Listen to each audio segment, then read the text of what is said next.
Hello student, very good morning to all of you. चलिए आज की क्लास स्टार्ट करते हैं। हमारा नेक्स्ट टॉपिक है विकास या फिर जैव विकास। तो जैव विकास धीरे धीरे होने वाला वह क्रमिक परिवर्तन होता है जिसके फलस्वरूप आज के युग के जटिल व उच्च कोटि के पौधे व जंतु पूर्व काल यानी कि पूर्वजों से, ठीक है, जो पहले के जो जंतु थे उनसे के सरल एवं निम्न कोटि के पौधों व जंतुओं से उत्पन्न हुए हैं।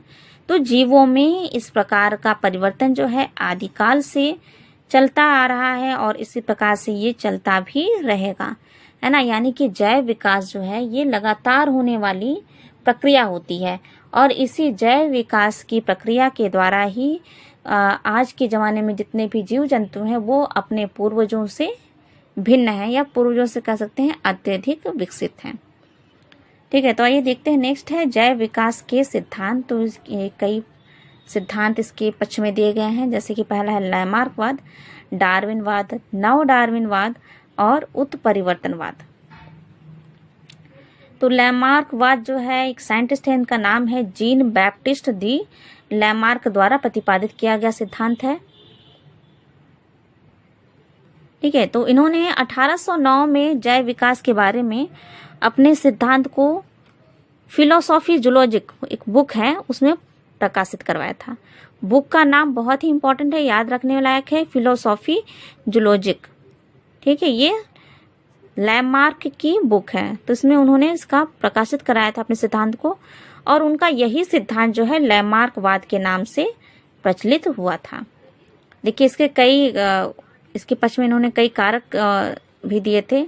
इसमें पहला है जीवों के आकार में वृद्धि। तो लैमार्क का यह कहना था कि प्रत्येक प्रकार के जीवों में अपने शरीर के अंगों के आकार में वृद्धि करने की प्रवृत्ति होती है। ठीक, दूसरा है इनका कथन है वातावरण का प्रभाव, कि वातावरण के परिवर्तन के अनुसार भी जीव स्वयं को अनुकूल बनाने के लिए अपने शरीर की संरचना तथा आदतों में परिवर्तित कर लेता है और जिससे जीव जो है पुराने जीवों से भिन्न हो जाता है ना। जैसे कि जैव विकास में भी हमने देखा ना कि जो भी वर्तमान में जो जीव जंतु हैं या फिर आने वाले जो पीढ़ियां हैं जीव जंतुओं की, वो जो है अपने पूर्वज वाली जो जीव जंतु या पीढ़ियां हैं उनसे वो काफी भिन्न है। तो उसका क्या कारण है? तो उसका कारण बताया है कि कारण ये है, पहला कि उनके जीवों के आकार में वृद्धि करने की प्रवृत्ति होती है, यानी कि वो जीव जो है अपने शरीर के आकार में वृद्धि कर सकते हैं, ऐसी उनमें प्रवृत्ति पाई जाती है। तो इसके अलावा भी वे अपने पूर्वज जीवों से भिन्न हो सकते हैं। दूसरा है कि कुछ वातावरण के अनुसार भी, है ना, वातावरण में कुछ परिवर्तन हो रहा है तो उस परिवर्तन के अनुसार जो जीव खुद को ढाल ले रहा है वो जो है विकसित हो जा रहा है। वो जब संतान उत्पन्न कर रहा है तो उसकी संतानें भी उसकी की तरह हैं या फिर कुछ अन्य विकसित लक्षण लेकर पैदा हुई हैं। तो इस प्रकार से धीरे धीरे जब उनमें परिवर्तन आता गया तो वो अपने पूर्वजों से भिन्न हो गए। ठीक है, फिर नेक्स्ट है इसका तीसरा कहना है इनको कि अंगों का उपयोग तथा अनुपयोग से, यानी कि वातावरण में किसी अंग के उपयोग की अधिक आवश्यकता होने पर वो अंग जो है अधिक विकसित और पुष्ट हो जाता है और इसके अलावा जो अंग जो है अधिक यूज नहीं हुआ, ठीक है, तो वो विकसित नहीं हो पाएगा, वो धीरे धीरे नष्ट हो जाएगा और लुप्त होकर क्या बन जाता है, अवशेषी अंग का रूप ले लेता है। ठीक है, यानी कि वातावरण में परिवर्तन हुआ तो वातावरण के परिवर्तन के अनुसार कोई जीव जो है किसी अंग का अधिक प्रयोग करने लगा, तो अधिक प्रयोग करने से वो अंग उसका अधिक विकसित हो गया और जिस अंग का उसने प्रयोग नहीं किया वो विकसित नहीं हो पाया। तो क्या हो गया, वो जो विकसित नहीं हो पाया वो या तो लुप्त हो गया या फिर अवशेषी अंग के रूप में ही मानव शरीर नहीं, जीव के शरीर में ही अवशेषी अंग के रूप में स्थित रहा। तो इस प्रकार से भी नई पीढ़ियों की उत्पत्ति हुई। चौथा इनका कथन था उपार्जित लक्षणों की वंशागति का, यानी कि वातावरण के प्रभाव से शारीरिक अंगों के लगातार प्रयोग तथा अनुप्रयोग से जो नए परिवर्तन उत्पन्न होते हैं वही उपार्जित लक्षण कहलाते हैं। यानी कि जो भी वातावरण के प्रभाव के द्वारा जो भी शारीरिक अंग जो है जीव अधिक उपयोग कर रहा है, जिस शारीरिक अंग का उपयोग अधिक कर रहा है वही उसी अंग का प्रयोग वो अगली पीढ़ियों में भी कर रहा है। ठीक है, उसके संतानें, फिर उसकी संतानें। तो ये क्या होता है कि यही जो लक्षण जो है पीढ़ी दर पीढ़ी पहुंचते रहते हैं, तो इन्हीं लक्षणों को ही उपार्जित लक्षण कहा गया। ठीक है, देखिए लिखा भी है कि यदि इन लक्षणों का वंशागति जो है ये पीढ़ी दर पीढ़ी चलता रहे तो संतति में भी नए परिवर्तन स्थायी हो जाते हैं और आने वाली पीढ़ी जो है पूर्वजों से भिन्न हो जाती है। ठीक है, तो लैमार्क ने अपने जो निष्कर्ष, अपने सिद्धांत हैं, इनको सिद्ध करने के लिए जिराफ का उदाहरण दिया था, है ना। जिराफ देखिए, पहले के ज़माने में जिराफ, जैसे हम लोग देख रहे हैं कि जिराफ की गर्दन बहुत लंबी होती है, ठीक है, बहुत ऊंची गर्दन, और उनकी अगली टांगे भी बहुत ही ऊंची होती है, लंबी होती है। तो ऐसा क्यों होता है? तो जिराफ का इन्होंने उदाहरण दिया था कि देखिए, जिराफ में क्या होता है कि जिराफ के शरीर में, उनके आकार में वृद्धि करने की उनमें भी प्रवृत्ति होती है। ठीक है, दूसरा उन्होंने कहा था वातावरण का प्रभाव पड़ा, कि यानी कि जिराफ जब पहले रहते थे तो वो उनमें पहले लंबी गर्दन और लंबे पैर नहीं पाए जाते थे। ठीक है, वे घास चरते थे, लेकिन जब धीरे धीरे वहाँ जहाँ रहते थे वहाँ का वातावरण शुष्क होता गया तो घासें कम हो गई, छोटे पेड़ पौधे नष्ट हो गए। तो जब ये नष्ट हो गए तो उनको अपने जीवन को बचाने के लिए किस पर निर्भर रहना पड़ा? पेड़ों की पत्तियों पर निर्भर रहना पड़ा। ठीक है, तो पेड़ों की पत्तियों पर जब खाने के लिए उन्हें क्या करना पड़ा? लगातार अपनी गर्दन और अपने अगली टांगों को उचकाना पड़ता था, है ना। तो अंगों का उपयोग तथा अनुपयोग, यानी कि लगातार उन्होंने किसका उपयोग किया? अपनी अगली टांगों का और अपने गर्दन को लगातार उसका काम किया, लगातार उसको उचकाया। तो उससे क्या होता है? उचकाने से उनकी अगली टांगे और उनकी गर्दन जो है लंबी होती गई, और यही कैरेक्टर जो है उनकी संतानों में भी गया। और जब इनकी संतानों में यही कैरेक्टर जब चला गया, हर संतानें थोड़ी सी लंबी, इस प्रकार से उनका कहना था कि इस प्रकार से जब ये लंबे वाले कैरेक्टर जब उनकी अगली पीढ़ी में पहुंचता गया, तो इस प्रकार से आज के ज़माने के जिराफ जो हैं लंबी गर्दन वाले और अगली टांगे जो हैं लंबी टांगों वाले जिराफ का जन्म हुआ। लैमार्क ने एक और उदाहरण दिया था सांपों को। ठीक है, सांपों का इन्होंने एक उदाहरण दिया था कि सांपों के जो है, पहले जो सांप थे उनमें पैर पाए जाते थे, लेकिन पैर जो है उनको चलने में, रेंगने में बहुत ही सहायक नहीं सिद्ध हो रहे थे, उनको तेजी से चलने में, भागने में, दौड़ने में हेल्पफुल नहीं थे। तो उन्होंने अपने टांगों का उपयोग करना बंद कर दिया। ठीक है, तो उन्होंने अपने सांपों ने अपने पैरों का उपयोग करना बंद कर दिया और वे सरकने लगे, रेंगने लगे। तो क्या हुआ? धीरे धीरे उनकी जो पैर हैं वो कम उपयोग के कारण नष्ट हो गए। ठीक है, हालांकि सांपों के उन्होंने कहा कि सांप के जो है ये पैर वाले जो है अवशेषी अंग उनमें पाए जाते हैं, लेकिन क्योंकि वो पीढ़ी दर पीढ़ी उसका उपयोग करना बंद कर दिए थे, इसलिए उनके पैर जो है नष्ट हो गए। ठीक, नेक्स्ट है डार्विनवाद। देखिए, डार्विनवाद जो है डार्विन नामक साइंटिस्ट ने दिया था। तो डार्विन ने जो है अपने सिद्धांत को प्राकृतिक वर्ण द्वारा जातियों की उत्पत्ति नामक बुक में प्रकाशित करवाया था। प्राकृतिक वर्ण द्वारा जातियों का उद्भव या उत्पत्ति, origin of species by natural selection, ये किसकी बुक है? डार्विन की। ठीक है, तो डार्विन का सिद्धांत जो है निम्न तथ्यों पर आधारित है। देखते हैं कौन से तथ्य हैं। पहला है जीवों में संतानोत्पत्ति की प्रचुर क्षमता। इनका कहना था कि प्रत्येक जीव में संतानोत्पत्ति की प्रचुर क्षमता होती है। अगर जीवों की प्रत्येक संतान जीवित रहे तथा संतानोत्पत्ति करे तो कुछ ही वर्षों में पृथ्वी पर उस जीव के अतिरिक्त कोई अन्य जंतु दिखाई नहीं देगा। लेकिन क्या ऐसा होता है? नहीं, ऐसा नहीं होता है। ठीक है, जैसे कि मान लीजिए एक हाथी जो है अपने पूरे जीवन काल में कितनी संतानें उत्पन्न करता है? 6 होता है।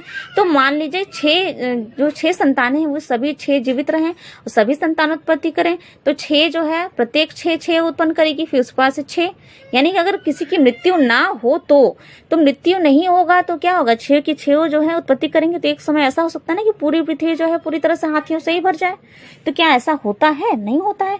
तो डार्विन ने कहा था कि इसमें क्या कारण है कि प्रकृति में किसी भी जीव जाति की रेखा गणितीय अनुपात में वृद्धि नहीं होती, क्योंकि अनेक कारकों से शिशु जो है वयस्क होने से पूर्व ही जीवित या जनन योग्य नहीं रहता है। या तो मृत्यु हो जाता है, जीवित भी नहीं रहता है, मृत्यु को प्राप्त हो सकता है, या फिर क्या होता है? जनन योग्य नहीं रह सकता। ठीक है, या ऐसा नहीं हो सकता कि अगर 6 संतानें जो है अगर किसी हाथी ने पैदा किए हैं तो हो सकता है कुछ संतानें जो है शिकार कर ली जाए किसी अन्य हिंसक जंतु के द्वारा या किसी बीमारी के द्वारा। ठीक है, या प्राकृतिक कारणों के द्वारा उनकी मृत्यु भी तो हो सकती है। ठीक, तो इस प्रकार से सभी संतानें जीवित नहीं रह सकती। जैसे कोई, अगर हम ले लें किसी कीट का ही उदाहरण लें, तो वो लाखों करोड़ों में अंडे देती हैं, तो लाखों करोड़ों में अगर वो अंडे दे रही है तो लाखों करोड़ जीव उत्पन्न होंगे, तो लाखों करोड़ों जीव जो उत्पन्न होंगे वो भी लाखों करोड़ों अंडे देंगे, उनसे भी कितने जीव उत्पन्न होंगे। तो कितना क्या हो सकता है कि पृथ्वी पर पूरी तरीके से एक प्रकार के कीट की अधिकता हो सकती है, लेकिन ऐसा नहीं हो सकता ना, ऐसा होता नहीं है। क्योंकि हो सकता है किसी मौसम, खराब मौसम की वजह से, या फिर उनको जो शिकार करने वाले, उनको उन पर भोजन के लिए जो आश्रित जीव हैं उनके द्वारा भी उनको नष्ट किया जा सकता है ना। तो इस प्रकार से किसी भी जीव की प्रकृति में अधिकता नहीं हो पाती है। चलिए नेक्स्ट है जीवन संघर्ष। तो सभी जीवों को जीवित रहने के लिए स्थान, प्रकाश तथा भोजन चाहिए, परंतु इनके सीमित स्रोत होने के कारण जीवों को संघर्ष करना पड़ता है, जिससे उनकी संख्या भी लगभग स्थिर बन रहती है ना। यानी कि सभी जीव है तो वो उसको आवास चाहिए, वो कहाँ रहेगा, है ना। साथ ही प्रकाश की भी जरूरत है, उसको भोजन की भी जरूरत है, लेकिन पृथ्वी पर ये सभी एक सीमित मात्रा में उपस्थित हैं। तो इससे क्या होता है कि प्रत्येक जीव को इनको प्राप्त करने के लिए दूसरे जीव से युद्ध करना पड़ता है, दूसरे जीव से संघर्ष करना पड़ता है। इससे क्या होता है, एक जीव जीवित रहता है और एक मृत्यु को प्राप्त कर जाता है। तो जो सर्वाइव कर जाता है, जो जीवित रहता है, वही अगली पीढ़ी का उत्पादन करेगा। जो नहीं सर्वाइव कर पाया वो क्या होता है, वो मृत्यु को प्राप्त कर जाता है ना। या फिर प्रकृति से ही उनको लड़ना पड़ता है ना। जैसे कि खराब मौसम हो गया, तो जो खराब मौसम के अनुसार बीमारी चल गई, कोई बीमारी के अनुसार खुद को नहीं ढाल पाया, तो क्या हो जाएगा, वो मर जाएगा। और जिसने खुद को ढाल लिया प्रकृति के अनुसार, प्रकृति जैसे अधिक गर्मी, सर्दी, हाँ, इसके अनुसार जिसने खुद को ढाल लिया, वो क्या करता है, वो सरवाइव कर जाता है और अगली पीढ़ी को जन्म देता है।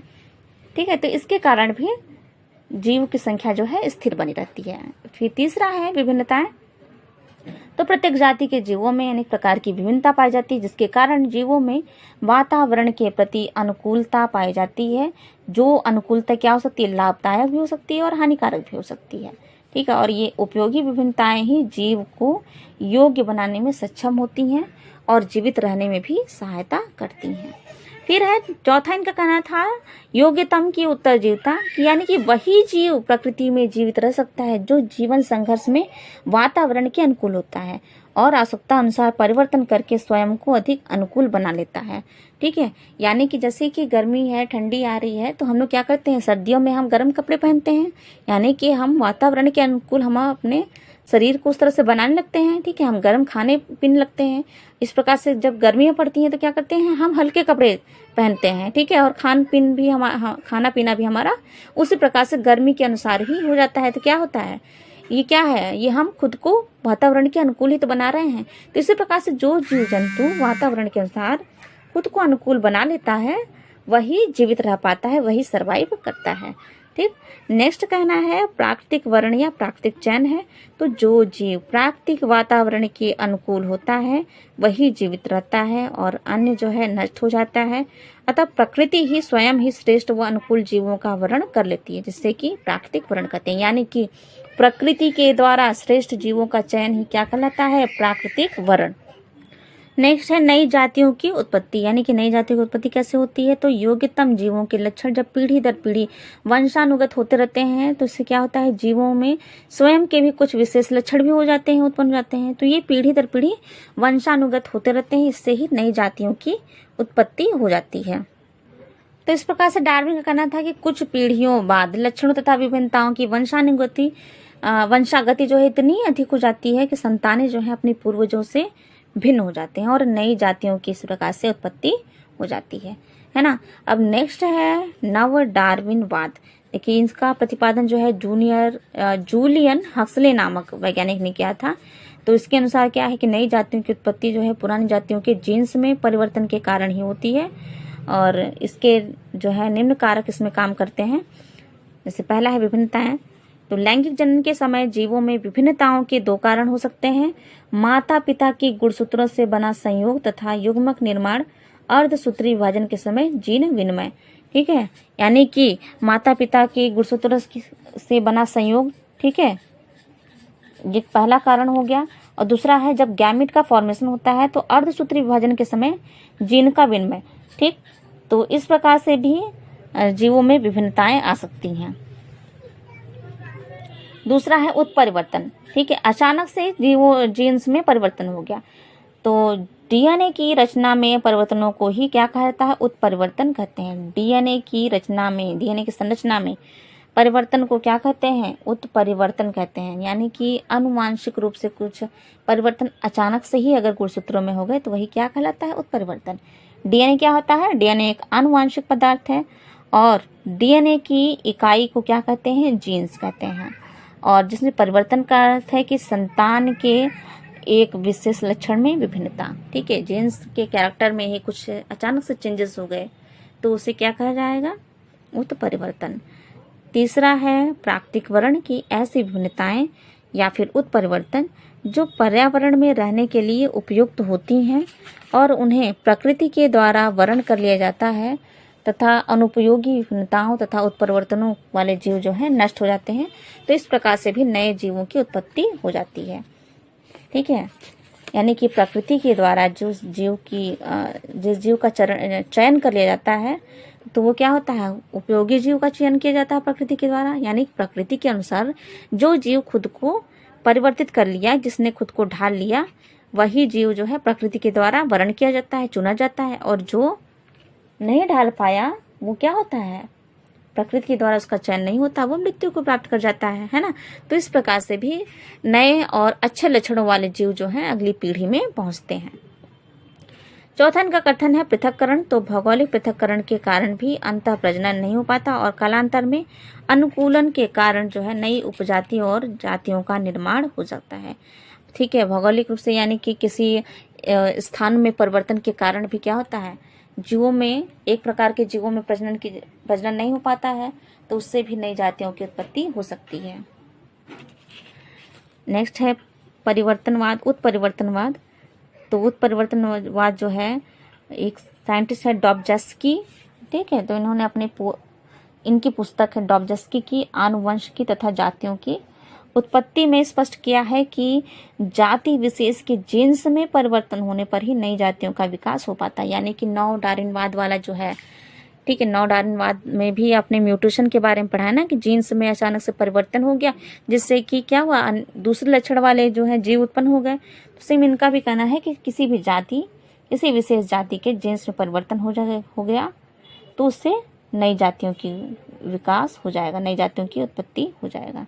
ठीक है, और ये परिवर्तन जो है बहुत ही सूक्ष्म होते हैं, बहुत ही सूक्ष्म। ठीक, बहुत ही थोड़े से होते हैं, बहुत ही कम होते हैं। यानी कि एक पीढ़ी में दिखते नहीं हैं, लेकिन जब ये अगली पीढ़ी में, मतलब पीढ़ी दर पीढ़ी जब ये जो लक्षण जो है पहुंचते रहते हैं तब ये अचानक से प्रकट हो जाते हैं। ठीक है, क्योंकि परिवर्तन क्या किस में हो रहा है? जीन्स में हो रहा है, इसलिए ये क्या है? आनुवांशिक है। ठीक है, और इसे ही ह्यूगो ड्यूब्रीज ने क्या कहा था? उत्परिवर्तन कहा था। ठीक है, तो ये जो आप लोग का चैप्टर था ये वंशागति और जैव विकास वाला, तो उसमें आप लोग को इतना ही पढ़ना है। ठीक है, नेक्स्ट क्लास में हम अगला चैप्टर स्टार्ट करेंगे।